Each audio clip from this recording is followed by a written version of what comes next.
Hello and welcome back to Supposedly Fun. My name is Greg. I am here today to do my Friday Reads video, and I'm going to move the camera to its usual location where it's a little higher, but I wanted to really show off my t-shirt, which I've mentioned a couple of times recently. This was part of a bonfire campaign done by the Montana Book Company to support the Transgender Law Center. It obviously says protect trans kids. It's in light of everything that has been going on with Texas and now Idaho and just a lot of things. So the first round of the campaign is over, but there's another one ongoing right now. I'm going to put links to the campaign in the description box down below, so you may feel free to check it out there if you would like one of these as well. There are a couple of different colors. There's a long sleeve version, which Joel has. There are also hoodies, so check it out. Proceeds go to a good cause. Montana Book Company is not taking any of the money from this, and it's pretty, and it's fun, and it's a good message, and it's an urgently needed message right now. So check it out. All right, I'm gonna put the camera back the way it usually is. Okay, we're ready. So let's get into the regular Friday Reads video. From there, we will talk about books that I finished and I'm currently reading a little bit later. The big book news that happened is that just today, it was announced by Penguin Random House that George Saunders has a new collection of short stories coming out. It will be titled Liberation Day. His previous collection of short stories was, I believe, 10th of December, which was a huge event when it was released. I read it after all of the hype, and I thought it was mostly just okay. I think I had really been built up by all of the anticipation of it and the really great things that people were saying about it. So I had very lowered expectations when I went into Lincoln in the Bardo, which went on to win the Booker Prize. And I listened to the audio of Lincoln in the Bardo, which is absolutely fantastic. They have a full cast of characters doing the audio, including Nick Offerman, which will be important later. And I loved it a lot. So I am actually excited for this one, and based on the description of it, I'm also excited. So I am on a pre-order list with the Montana Book Company. So if you are interested in this book, I recommend that you pre-order it for yourself. Pre-ordering is really great for independent bookstores, publishers, authors. And George Saunders is not somebody who quite needs as much of a boost from that, because obviously the publisher knows that he is going to sell, but still it's a good thing to do, and it's good for bookstores as well. So please consider pre-ordering at your local independent bookstore. I will put a link to the title information down below. Now, let me really quickly read the blurb about the book that they released, because this is kind of what lured me in a little bit, and it actually does kind of tie in with one of the books that I finished this week. So we'll stick with some of these themes. The best short story writer in English, according to Time, is back with a masterful collection that explores ideas of power, ethics, and justice, and cuts to the very heart of what it means to live in community with our fellow humans. With his trademark prose, wickedly funny, unsentimental, and perfectly tuned, Saunders continues to challenge and surprise. Here is a collection of prismatic, deeply resonant stories that encompass joy and despair, oppression and revolution, bizarre fantasy and brutal reality. Love Letter is a tender missive from grandfather to grandson in the midst of a dystopian political situation in the not-too-distant future that reminds us of our obligations to our ideals, ourselves, and each other. Ghoul is set in a hill-themed section of an underground amusement park in Colorado and follows the exploits of a lonely, morally complex character named Brian, who comes to question everything he takes for granted about his reality. In Mother's Day, two women who loved the same man come to an existential reckoning in the middle of a hailstorm, and in Elliot Spencer, our 89-year-old protagonist finds himself brainwashed, his memory scraped, a victim of a scheme in which poor, vulnerable people are reprogrammed and deployed as political protesters. Together, these 9 subversive, profound, and essential stories coalesce into a case for viewing the world with the same generosity and clear-eyed attention as Saunders does, even in the most absurd circumstances. I'm interested. What can I say? So this will be coming out October 18th. And like I said, you can pre-order this at any of your local independent bookstores. Maybe think about not doing it on Amazon just because they don't need your support as much as the independent bookstores do. There was not a page on this for bookshop.org. Otherwise, I would link to that. But you can use that to pre-order as well. But for the meantime, I will put the link to the Penguin Random House website that has the information about this book in the description box down below if you would like to check it out. The other thing I want to mention really quickly is that I had said that I was probably going to announce the winner of the vote for the LGBTQ in Translation read-along selection for April and May around now. I decided I'm going to leave voting open through the weekend, so don't vote on this video. please check out the video that I'm going to link down below where you can vote. It's called Vote for the LGBTQ in Translation pick. So hopefully you can find it. Vote on that video in the comment section and let me know which book you would like to read between Before Night Falls by Reinaldo Arenas or Disoriental by Négar Djavadi. I have not looked, or rather tallied, the votes yet. They seem like they're running fairly neck and neck, so there's probably time to get in there and make a difference for the one that you would like. At least without counting them, it seems like they're pretty evenly spaced right now. So if you'd like to vote, check out the video in the description box down there, and I will film a video where I announce the winner of the voting probably on Monday, so it will be posted on Tuesday. And stay tuned for that. And again, if you have thoughts, I would love to hear them about that. The other big bookish news is stuff that I've already done videos about, and I'll link both of those in the description box down below if you'd like to check them out. The long list for the Women's Prize was announced. I did a full reaction video to it, so I'm not going to spend a lot of time talking about it right now. And the International Booker long list was also announced. For some reason, I always want to call it the Booker International, and it's not. It's the International Booker, but whatever. And that is a really solid long list. Both of them are, but I think the International Booker actually is the one that I prefer. There are more books on it that I really immediately wanted to pick up and read. So if you want to check out that list yourself, again, I will have a link to it in the description box down below.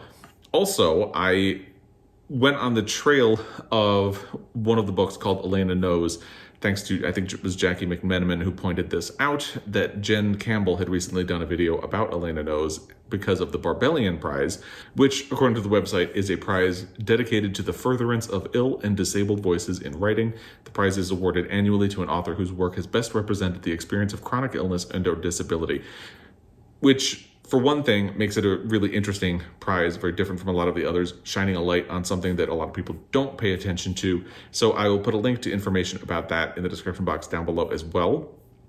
And if you are doing the Montana Book Company Reading Challenge for 2022, one of the prompts for that is to read a book by an author who is living with or suffering from a disability or a chronic illness.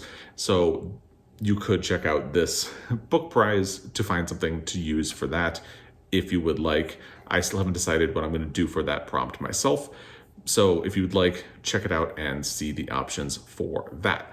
Let's get into the actual Friday Reads portion of this video. For probably obvious reasons, reading was a little difficult this week. I did not make any progress whatsoever in The Wrong End of the Telescope, which is not good because it's due back at the library today or tomorrow. I'm probably going to hold on to it a little bit longer because I was enjoying it. I only made it about 53 pages and I kind of stalled at that point because the news is wild. There's a lot. There's the situation with Ukraine and Russia. There's everything going on in Florida with the Don't Say Gay bill. There's Texas with the anti-trans legislation and all of the other things that they have going on. There's Idaho piling onto the anti-trans stuff, and there's a lot that's appalling going on in the world.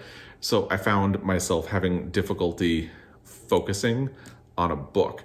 And things might have shifted back in favor of audio because of that, because I actually finished an audiobook this week and I've been struggling to do that all year.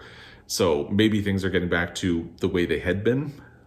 We'll see. We'll talk about the audio in a minute. So I'm probably going to hold on to this for another couple of days, even though it is due back at the library and I can't renew my hold on it. So I'm probably going to keep this a little bit longer just so I can finish, because I was enjoying those first 50 pages, but I just wasn't having any luck trying to focus. So what I did instead, when I was really having trouble focusing on the book, is I turned to short stories. And in my book haul revisit for March, I talked about Of Dogs and Walls by Yūko Tsushima. This is translated by Geraldine Harcourt. There are actually two stories in here, The Watery Realm and Of Dogs and Walls. So I figured short stories would be a great way to try to get myself to focus. And I didn't want to commit to a large collection, and this was fresh on my mind because I had just talked about it, so I picked it up. I only got one of the stories in, The Watery Realm, and that was actually a great story, very interesting. It talked a lot about water, obviously, because the title of that story is The Watery Realm. And it was really interesting, and I'm looking forward to getting to Of Dogs and Walls as well. I haven't done a whole lot of short stories recently, but I do like short stories. So it's a nice break from focusing on like a larger book project, and it was pretty much exactly what I needed. So I just need to do the other story in here and I will be done with it. And that was a fun little respite. And it's still an author in translation because I am trying to read more translated literature this year and challenge myself from that perspective. So that was really time well spent, I think, because it gave me a little bit of the ability to focus. It still took me 2 days to read the first story, which is only, I think, 31 pages. Let's see. Yeah, 30 pages, because of Dogs and Walls starts on page 31. And, these aren't very big pages in the first place. But that was a fun approach that kind of kept me going with reading. Hopefully when I finish the second story in here, I will be ready to turn my attention back to The Wrong End of the Telescope and make some progress on that. It probably doesn't really help that this is a book about refugees and someone who goes to an island to help with a refugee situation, because it feels a little too urgent with everything going on in the world right now. And I think that's where I'm having a little bit of trouble focusing, but hopefully this will give me a little bit of bandwidth to jump back into that. I had more success with audio this week, which again is not the way things have been going in 2022. I have only listened to 2 audiobooks before this one. One of them was a whole carryover from 2021, and the other one was a really short book that I finished in the very beginning of January. And then I had a really long stretch where I was trying to get through the love songs of W.E.B. Du Bois. And I don't think it's a flaw with the love songs of W.E.B. Du Bois. I think it was just me having trouble focusing on an audiobook, and I was really doing well with books, which was actually nice and lovely. And I'm having a little bit of a blip right now, but things evolve all the time.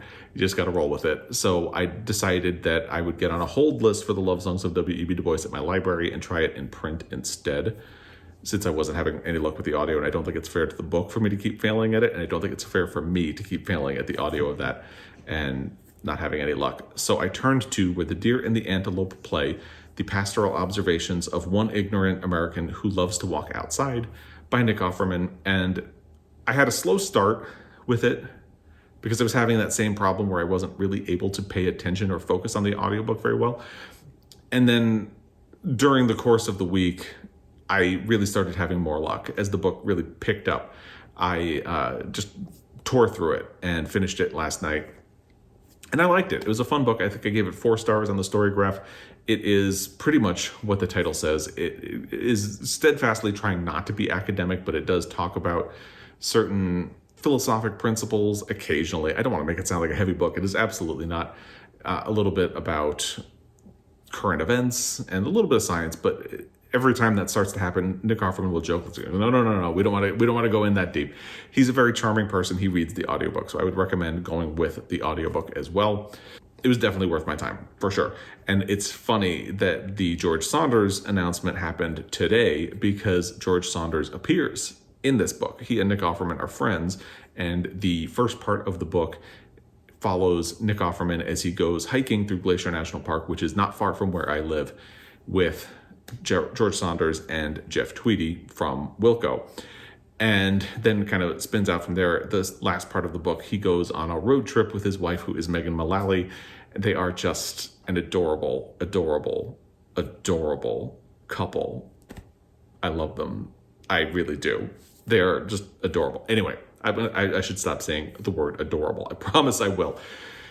And it's interesting as well, because then when you look at the description of Liberation Day, it talks about what it means to live in community with our fellow humans. It talks about making a case for viewing the world with the same generosity and clear-eyed attention as Saunders does. And that's kind of what Nick Offerman is doing in this book, just not in fictional form and not in kind of sci-fi-ish speculative fiction form, much more nonfiction about time spent out in nature and among the world, and reflecting on his life and career and a little bit with his family, and the pandemic features heavily, but it's not in a stressful way. I actually recommended this to a friend who has been having a very hard time with the news and current events and is really burned out on the pandemic. She's very high risk for COVID-19, so she's basically been in lockdown for a long time. And I recommended this to her because I feel like it covers pandemic related things in a way that she will vibe with, but in a way that won't stress her out and make her angry.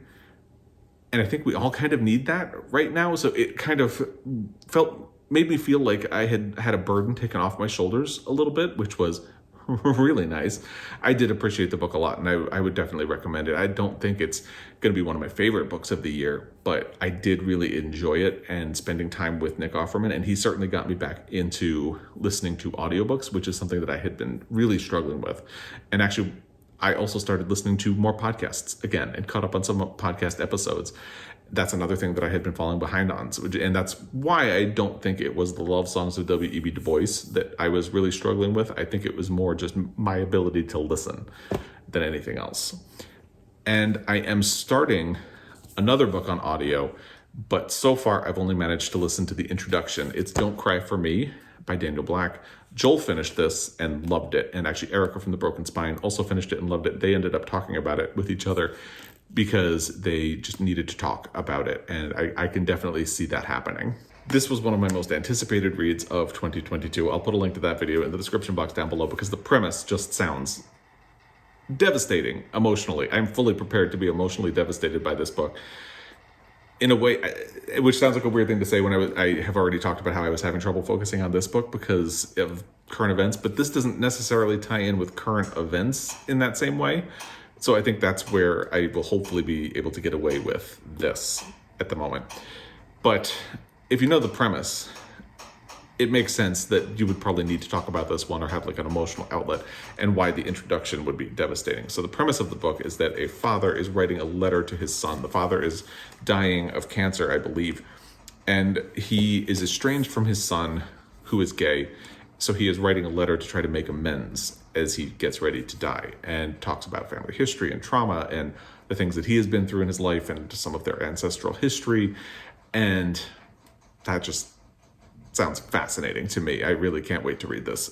So in the introduction, Daniel Black talks about how his father had Alzheimer's and it progressed far enough along into Alzheimer's that he was never really able to have this kind of a conversation with his father.